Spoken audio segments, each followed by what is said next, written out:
Perfeito, doutor. Agora a gente vai ver uma imagem, pode colocar aí essa imagem, que é do adolescente Edson Lopes Gama, 16 anos, que infelizmente ele morreu após ser atingido por uma bola no peito durante um campeonato de pênaltis em uma comunidade no interior do Amazonas. Mas por que a gente está falando isso? Esse incidente aconteceu na madrugada de segunda-feira e o momento do impacto foi registrado aí nesse vídeo. A gravação mostra o adolescente atuando como goleiro na disputa de pênaltis. Durante uma cobrança, a bola bateu com força no peito dele. Logo depois do impacto, ele passou mal e caiu no chão. Esse incidente aconteceu por volta da 1 da madrugada, que também o horário, vou perguntar daqui a pouquinho para o doutor se isso tem relação, tá? Mas olha só, ele foi encaminhado ao hospital, mas chegou já ao hospital sem vida. A irmã disse que Edson já tinha reclamado de dores no tórax antes mesmo da disputa. Ela disse que os médicos informaram preliminarmente que a morte de Edson aconteceu devido aos repetidos impactos na região do peito durante as participações dele em torneios na comunidade, o que pode ter agravado uma condição pré-existente ou causado também uma lesão fatal. Mas tudo isso vai ser investigado. A família aguarda o laudo, mas ressaltou que ele não tinha problemas cardíacos. Como eu disse, eu estou aqui com o cardiologista, que também é nutrólogo, doutor Pietro Lima, porque, doutor, é importante esclarecer esses casos, principalmente um adolescente. Eu vou começar perguntando, na avaliação do senhor, claro, na avaliação do senhor, na sua experiência, essa bolada pode ter atingido de alguma forma o coração, mesmo ele não tendo uma doença pré-existente? Sem dúvida, George. O que a gente pode observar é que nesse contexto, nesse achado que a gente pode ver no vídeo, existe uma contusão miocárdica. Então, o que acontece? O que a gente pode sugerir, vendo uma imagem? Claro que não foi visto o paciente, Na imagem, sugere realmente esse trauma torácico bem na região do coração. O que isso pode levar? Quando esse coração, então, ele é atingido por um certo estímulo, ele pode fazer uma extrasístole, um batimento fora do compasso.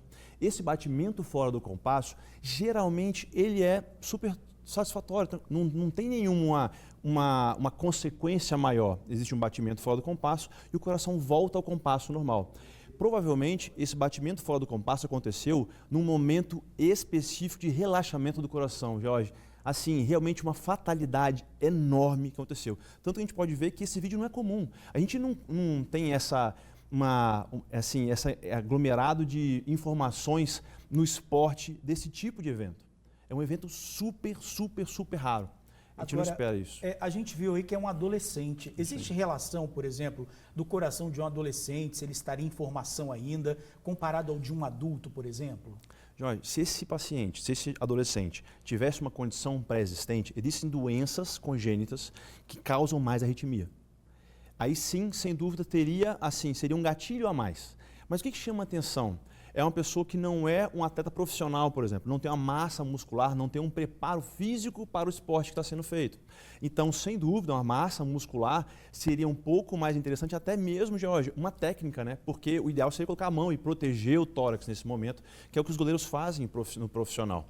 Então, uma técnica mais adequada, a massa muscular um pouco melhor. Sem dúvida, num coração normal, ajudaria esse menino a proteger em relação a essa contusão do coração, esse trauma no coração direto. Agora, por exemplo, muitas crianças, muitos pais, mães que estão em casa agora, devem estar fazendo a pergunta, como saber se o meu filho tem um problema pré-existente, que está fazendo um monte de atividade física, porque a gente já viu morte súbita também com criança, Como é que funciona isso, doutor? Como é que eu sei que o meu filho, meu sobrinho, meu neto tem problema do coração ou está começando com um problema de coração? Pergunta maravilhosa, Jorge. É muito importante lembrar que um dos maiores sinais é quando o seu filho está cansando mais que o normal. Ele faz uma atividade física, só que é um futebol, só que ele cansa mais do que os coleguinhas.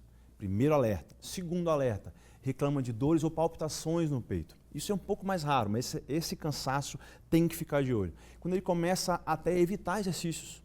Ele gosta muito. Exato. Gosto muito de futebol, mas eu não quero jogar não. Não estou afim de jogar. Esses detalhes têm que ficar de alerta, porque é muito importante que aí procure um médico e investigue uma doença. Porque realmente as doenças congênitas, Jorge, não são comuns, tá? São raras. Só que podem levar à morte súbita. podem levar até um cansaço proporcional e uma arritmia num jogo de futebol. E uma arritmia maligna, arritmias do ventrículo, que são arritmias da câmara que exerce a força para jogar sangue para o coração, do coração para o resto do corpo, realmente são arritmias muito complexas. Então, assim, pode sim fazer uma arritmia e morte súbita. Então, qualquer comportamento estranho no esforço, então, dor, etc., qualquer comportamento estranho, até evitar o esforço, um esforço que gosta de fazer, tem que ficar em alerta e procurar um profissional. Agora, qual a última dica que o senhor dá para os pais que estão assistindo a gente nesse momento, para ficar de olho, né? O que realmente a gente pode olhar assim e falar assim, nossa, eu preciso rapidamente buscar um médico? É só cansaço mesmo ou ele tem outra coisa com a alimentação? Como é que funciona isso? Jorge, sonolência excessiva, cansaço excessivo, dores, ainda mais no esforço, a palpitação, sintomas de palpitação, que ele fala que eu estou sentindo um coração bater fora do compasso. E aí, esses cenários são realmente mais que chamam característicos aos sintomas dele. Agora, o evitar do esforço é interessante, porque ele sabe que durante o esforço ele tem sintoma. Então, ele começa a evitar, não, eu quero ficar mais em casa. Esse colega tem que ficar de alerta, porque provavelmente deve ter alguma coisa associada ao esforço, aí algum sintoma que muitas vezes tem vergonha ou não sabe identificar. Muitos pais acabam não dando bola, porque né, a criança reclama demais, está correndo, tem aquele negócio de facada, não é? Aquela dor que dá assim e tal. Isso tem a ver, né? Porque vai lá, está reclamando, não dá muita bola para o filho. Essa dor em facada, geralmente ela é comum porque é uma fadiga diafragmática, né? Porque a gente respira muito rápido, não é comum respirar tão rápido assim, a pessoa que está começando um esforço, aí sente um cansaço do diafragma. Não tem muito a ver não, sabe, Jorge? Mas assim, sem dúvida, começar um esporte, ainda mais amador ou profissional, um pouco mais importante, que tem um pouco mais de esforço físico, a gente tem que fazer um check-up antes. Agora, para finalizar, a faixa etária também de brincadeira das crianças deve ser importante, não é? Porque uma força que foi essa bola, de repente, se for uma criança, como é que funciona isso, né? Tem que adequar o esporte à idade, porque isso pode acontecer. Esse chute foi totalmente desproporcional.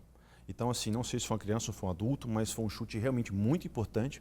Então, sem dúvida, se fosse um chute mais fraco, ele poderia ter tido reflexo de pegar a bola, ou talvez nem tinha tido tanto impacto no coração como foi. Então, sem dúvida, colocar as crianças da mesma faixa etária para brincar, a primeira coisa. E segunda coisa é sempre colocar, Jorge, a coisa mais importante agora. O que fez com que essa criança falecesse? Não ter um dispositivo, um DEA no ambiente. Tá? Provavelmente, o que aconteceu com esse menino, ele entrou em arritmia. Uma arritmia maligna. Se tivesse um choque, esse menino estava vivo. Aquele aparelho de desfibrilação. Exato. Né? Esse é o alerta mais importante que eu faço. Por quê? Porque se tem um ambiente de um esporte amador, claro que assim, né, é difícil colocar um aparelho desse em todos os ambientes, mas para prevenir uma arritmia, Jorge, é muito importante que a gente, em esportes que pode acontecer, em ambientes que tenha mais esporte, frequência de esportes, que a gente tenha um DEA, que é o desfibrilador automático, e uma pessoa habilitada a usar. Então, isso talvez a chamada mais importante de hoje é essa, porque esse menino estaria vivo. O doutor Pietro Lima, cardiologista, muito obrigado pela sua participação. Esclarecimentos importantes aí, gente. Faixa etária do seu filho, tem que adequar, não pode deixar brincando com o filho mais velho, porque exatamente isso pode acontecer. O Edson morreu com essa bolada aí no peito, né? Tudo está sendo investigado, mas o doutor trouxe uma informação importante. Muito obrigado, doutor Pietro. Prazer. Quer deixar o seu arroba aí para quem quiser seguir o senhor? @Dr. Pietro Lima, tá? A gente fala bastante na rede social sobre isso, sobre todos os comportamentos do coração, da parte de neurologia, toda essa até a fragilidade, né, da dona Olga, que poderia ter sido evitada se tivesse realmente uma massa muscular mais importante. A gente sabe que a saúde depende muito do que a gente faz hoje, para a gente prevenir o que pode acontecer amanhã. Então, toda a fragilidade do amanhã foi uma poupança de saúde que você não fez. Então, esse comportamento, sem dúvida, tem que ser totalmente educado para que o paciente vá bem. Doutor? Dr. Pietro Lima. Dr. Pietro Lima. Obrigado, doutor. Olha, gente, olha o que aconteceu.